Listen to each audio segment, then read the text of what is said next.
That's why women are so irritable and they're so on at night instead of sleeping, waking up at 3 a.m., trying to solve the world's problems instead of sleeping through the night. So, for example, estrogen is the hormone that produces serotonin and melatonin.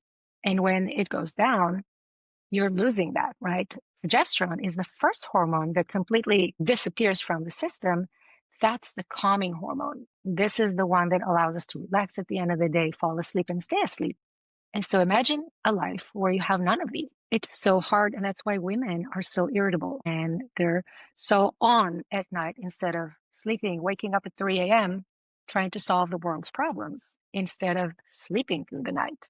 But when we work with hormones and we balance them out and we're able to have more estrogen and cause the body to think that it has progesterone or estrogen using nutrition, everything is more balanced. And when we introduced the regulation techniques like EFT and somatic exercises and some tricks to make the brain think it's falling asleep again, which work like magic, life is so much better. It's just better. And it affects weight loss.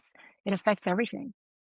Yeah, the cortisol connection is a big deal. That's when I started to get hot flashes, I was amazed because it was like the stress normally when you're not perimenopausal or menopausal and you feel stressed, you're like, "I'm agitated. I feel," but when you have hot flashes, you're like, "Oh, that person is coming towards me." I'm like, "What is happening?" You know? Very true. Very true. Uh, Cortisol is huge. And, cortisol is related to everything. When your cortisol is high, then your whole system reacts because what happens when cortisol is high, and by the way, we have a higher start point in perimenopause just because of the lack of estrogen. So, mm. women, even without being stressed out from anything, you have higher cortisol to begin with. And so, what happens when the body has higher cortisol, the brain goes into fight or flight mode, and fight or flight mode means, uh-oh, danger, danger, woo, woo. And then what happens? There's glucose being secreted from the liver, from your muscles, the storage, right?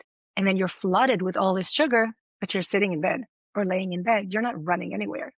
And so what happens, there's high risk for type 2 diabetes if you have high cortisol, especially at night. And Mm. then guess what happens with all that excess sugar? It goes into new fat cells that the brain loves to direct to our belly area. And why is that? Because that's where most of our most essential organs sit. And the brain just wants to protect them because we're at war or there's danger. So And you're so literally laying in bed at night, not sleeping, getting fatter. you put it very simply and very correctly. And that's why we have to manage stress and we have to sleep. And that's what happens to women. And not only that, when you don't sleep at night and you've got all this sugar going, you're also impacting the hunger and the satiety hormones. And so you wake up in the morning and instead of having more of the satiety hormone called leptin, you end up having more ghrelin, which is the hunger hormone. And guess what you'll want to eat during the day? Hint, not the lettuce, Yeah. right? It's going to be the pastries and the sugary stuff. And so it's like this vicious cycle where if left untreated, things just get from bad to worse. And that's what we try and tackle with nutrition and nervous system regulation and all the good stuff.